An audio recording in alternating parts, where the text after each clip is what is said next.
अस्सलाम वालेकुम दोस्तों, मैं हूं रदीज़ और आप देख रहे हैं यू आर फैक्ट्स। आज हम आए हैं अलईपुरा के राजापुरा इलाके में, जो एरिया मशहूर है पावर लूम की खटर-पटर की आवाज़ से। लेकिन आपको ये पावर लूम की खटर-पटर की आवाज़ आज नहीं सुनाई देगी, और ये आवाज़ क्यों नहीं सुनाई दे रही है इसका भी बहुत बड़ी वजह है। और आज हम जानेंगे उन्हीं बुनकर भाइयों से कि आज ये उनकी पावर लूम क्यों बंद है, जो उनकी रोजी रोटी का जरिया है, लेकिन उन्होंने फिर भी उसको बंद किया है। आइए उन्हीं बुनकर भाइयों से जानते हैं और आज जानेंगे उनके कारखानों के भी हाल। तो आइए उनसे सबसे पहला सवाल करते हैं। ये देखिए बुनकर भाई, ये जो बैठे हुए अपना काम बंद करके, लेकिन वो काम नहीं कर रहे, वो क्यों नहीं काम कर रहे, आइए जानते हैं। तो क्या आप बता सकते हैं कि आपने अपनी पावर लूम के क्यों बंद किया है? पावर लूम इसलिए बंद किया, सब्सिडी ख़त्म हो चुकी है, इसीलिए बंद किए हैं अनिश्चितकाल। तो मतलब आपकी क्या मांग है? सरकार से आप क्या मांगना चाहते हैं कि वो आपकी कौन सी मांग पूरी करे जिससे आप अपने काम को पूरा करेंगे, फिर से चालू करेंगे? मांग इसलिए पूरी, जो पहले था अनलिमिटेड कॉल और सब्सिडी का फ्लैट रेट, उसी में हम चाहते हैं कि वो वापस हो हमारा। हम आपसे एक सवाल करना चाहते हैं कि आखिर आप लोगों ने इस समय अपने पावर लूम को क्यों बंद किया है, जबकि आपकी रोजी रोटी का जरिया ही वही है। अगर आप अपने पावर लूम को नहीं चलाएंगे तो आपकी जो रोजी रोटी वो कैसे चलेगी? आप दो ही लफ्जों में बताइएगा, आपने अपने पावर लूम को क्यों बंद किया है? हम बत्ती कर लेके बंद किया है, हमको समझ में नहीं आ रहा है क्या करेगी सरकार, इसीलिए हमने बंद किया है। हम कहा कि घर मकान बेचना पड़े, इसीलिए बंद कर दिया। तो मतलब आपके कहने का मतलब ये है कि जो बिजली अभी आपकी फ्लैट रेट से चल रही है, यानी जो आप एक पावर लूम का 145 से 50 रुपये दे रहे हैं, तो वो कितनी बिल आएगी जब सरकार अगर ये कानून नाफिज कर दे कि जो यूनिट के हिसाब से अगर आपसे बिजली ले तो आपको कितना बिजली का फिर देना पड़ेगा? अरे वो तो उसका कुछ समझ ही में नहीं आ रहा है, सरकार क्या लेगी, वो बिजली का लेगी कि हमारा घर मकान ले लेगी। अच्छा, क्या आप अपनी पावर लूम का आप हमें दिखा सकते हैं आपकी पावर लूम कहाँ पे है? हमारे घर में है। तो आइए आप थोड़ा दिखा दीजिए। आप हमें पावर कारखाने में जा रहे हैं और देखते हैं कि ये किस तरीके से चलाते हैं और ये इतनी मेहनत करते हैं, फिर भी इनको जो है तो कि आज सरकार इनकी मांगे पूरी नहीं कर रही है। आप लाइट जला दीजिए।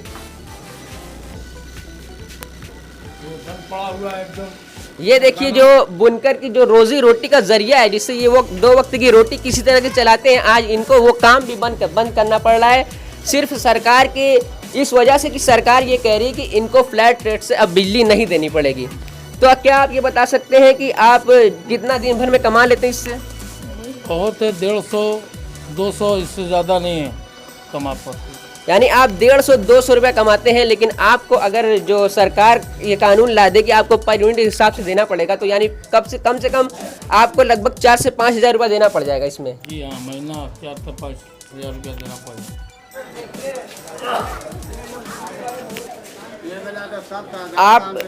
हम आपसे एक सवाल करना चाहते हैं कि आपने जो अपने काम को बंद किया है, तो आपकी सरकार से क्या मांगे, आपने अपने काम को क्यों बंद किया है?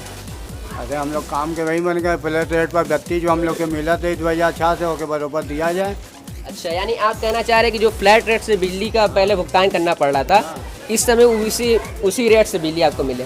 अगर ये सरकार आपकी मांग पूरी कर लेती है तो आपको क्या लगता है कि बुनकर की जो इस समय हालात है, क्या वो सुधर जाएगी, या फिर आपकी सरकार से कोई और मांग भी है? अभी तो काम से यही मांग है, आगे की अब इन कोई मांग तो नहीं है। अच्छा, यानी आप अभी ये चाह रहे हैं कि सरकार आपको फ्लैट रेट से बिजली दे।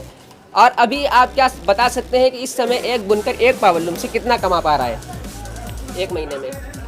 एक महीने में एक बुनकर का क्या बता रहे हैं, हमने तो 4-5 हज़ार 6 हज़ार ऐसे ज़्यादा तो नहीं कमा पा रहा है। अच्छा, अगर 4-5 हज़ार रुपये एक बुनकर एक मशीन से कमाता है तो एक महीने में उसको कितना देना पड़ेगा बिजली का बिल? अगर ये सरकार आपकी मांग पूरी नहीं करती है तो एक महीने में फिर बिजली का बिल कितना देना पड़ेगा?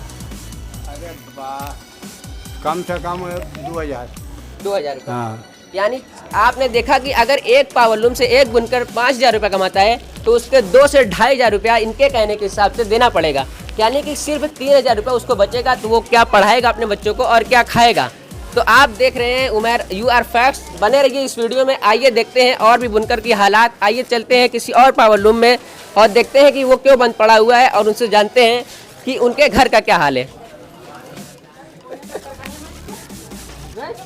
आइए इनके कारखाने की हालात देखते हैं और देखते हैं कि इनकी लूम देखिए बंद पड़ी हुई है, और लूम बंद है, पावर लूम की बंद है, फिर भी ये कैसे खर्चे चला रही है, ये सोचने वाली बात है। आइए इन भाई लोग से जानते हैं और इन चच्चा लोग से जानते हैं कि आखिर इन्होंने अपने इन पावर लूम को बंद करके अपने घर का खर्चा कैसे चला रहे हैं, और ये 2 लफ्जों में बताएंगे कि आखिर इनकी सरकार से क्या मांगे और इनकी परेशानियां क्या है। हमारी परेशानियाँ यही है कि जो तो हम लोग का जो कार्ड से जो जमा होता रहा, हम सोचते हैं कि उसी तरह हो जमा। और अगर उस तरीके से नहीं होगा, अगर रेडिंग होगा तो हम लोग कहाँ से हम लोग वो दे पाएंगे और कैसे? वो हम लोग का खर्चा तो उसी तरह नहीं चल रहा है। तो अगर हम लोग का जो है जो रेडिंग होगी तो हम लोग तो एकदम बेचने पर हम उतारू हो जाएंगे। यानी आपके कहने का मतलब ये है कि अगर सरकार रेडिंग के हिसाब से पैसे लेगी तो आप अपनी पावर लूम को बेच देंगे, तो फिर आपके रोजी रोटी का जरिया क्या रहेगा? फिर आप क्या करेंगे? क्या आपके अंदर कोई और भी हुनर है? फिर आप अपनी ज़िंदगी को कैसे गुजारेंगे आगे? वही गुजारेंगे जैसे होगा। लड़के को कहीं अपना काम पर भेजेंगे, हम कहीं काम करेंगे और किसी दुकान दौरी में हम रखेंगे और क्या करेंगे? कम से कम यानी कुल मिला जुला कर हमें ये लग रहा है कि बुनकरों के पास कोई और ऑप्शन नहीं है सिवाय इसके कि उनको फ्लैट रेट से बिजली दी जाए, और फ्लैट रेट से जो पहले उनकी पावर लूम चलती थी वो चले, क्योंकि बुनकरों के पास कोई और ऑप्शन है ही नहीं ज़िंदगी गुजारने का। उनकी ज़िंदगी बेहाल हो जाएगी और वो जी नहीं पाएंगे अपनी ज़िंदगी। जबकि हमारे कानून में है कि हर किसी को अपनी ज़िंदगी गुजारने का हक है। अगर वो अपनी ज़िंदगी नहीं गुजार पा रहा है तो सरकार को ये चाहिए कि उसको हर तरीके की वो चीज़ें प्रोवाइड की जाए जिससे वो अपनी ज़िंदगी कम से कम रोटी कपड़ा मकान उसको मिल सके। लेकिन आज बुनकरों का ये हाल है कि उनको बिजली जो उनको फ्लैट रेट से पहले दी जाती थी, जिससे वो 3-4 हज़ार रुपये महीने में किसी तरीके से कमाते थे और अपनी 2 वक्त की रोटी चलाते थे, लेकिन आज वो अपने 2 वक्त की रोटी भी नहीं चला पा रहे। क्या ये लॉकडाउन जब से आपका काम बंद है और जब से आपका लॉकडाउन के बाद आपका काम खुला, फिर आपको मुर्री बंद की वजह से काम बंद करना पड़ा, तो आपको 6 महीने से आप अपने घर का खर्चा कैसे चला पा रहे हैं? क्या आपको कर्ज वगैरह भी लेना पड़ रहा है? ये तो हम जो तो अपनी रकम ही बेच दिया है और जो कुछ उधार लिया उधार बाड़ी लिया, उसके बाद में रकम भी बेचा है। अब उन्होंने ऐसा है कि जो तो हमें लूम भी बेचना पड़ेगा, मगर हम ये जो तो रेडिंग के हिसाब से हम नहीं दे सकते हैं वो पैसा। अच्छा, तो ये चचा का कहना है कि इन्होंने लॉकडाउन से सारा अपना जो भी रकम थी इनके पास, यानी गहना, चच्ची का गहना भी बेच दिया इन्होंने, और ये अब इस मुद्दे पर आ गए हैं कि इनको पावर लूम भी बेचना पड़ जाएगा। तो हमने आखिरी में यही देखा कि बुनकरों के पास कोई ऑप्शन नहीं सिवाय इसकी कि सरकार उनकी मांग को पूरी करे। तो सबसे पहला सवाल हम चचा से ये करना चाहेंगे कि उनकी इस पावर लूम को कौन चलाता है? पावर लूम को कौन चलाता है? मतलब क्या आप खुद चलाते हैं इस पावर लूम को, कि क्या आपने कारगर वगैरह लगाया या फिर आपके बेटे चलाते हैं? घर के लड़के हमारे चलाते हैं।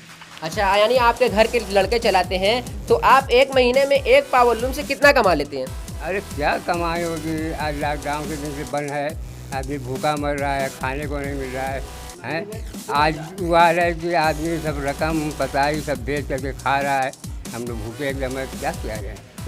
तो फिर 6-7 महीने से जो लॉकडाउन चला, फिर उसके बाद आपकी मुर्री बंद हुई, फिर खुली, फिर आपकी मुर्री बंद हुई, तो आप अपने घर का खर्च कैसे चला पा रहे हैं? क्या आपको कर्ज वगैरह लेना पड़ रहा है? बिल्कुल कर्ज लेना, कर्ज ले लिया, उसके बाद गहना बेचा, गहने बाद कर्ज लिया, सब उधार लिया रहे हैं। जितना दाल है, चावल है, दाल है, जो भी सब उधार लेना पड़ता है। अब कर्ज बेचा हम डूब गए हैं। अब इसके बाद यही होगा लूम भी बेचना हमको पड़ेगा, बेच करके तब कैसे क्या किया जाएगा? जब लड़के अब जाके तो वो गारा मर्ची करेंगे, बाहर जाएंगे, घर में एकदम जो है स्यापा हो जाएगा है।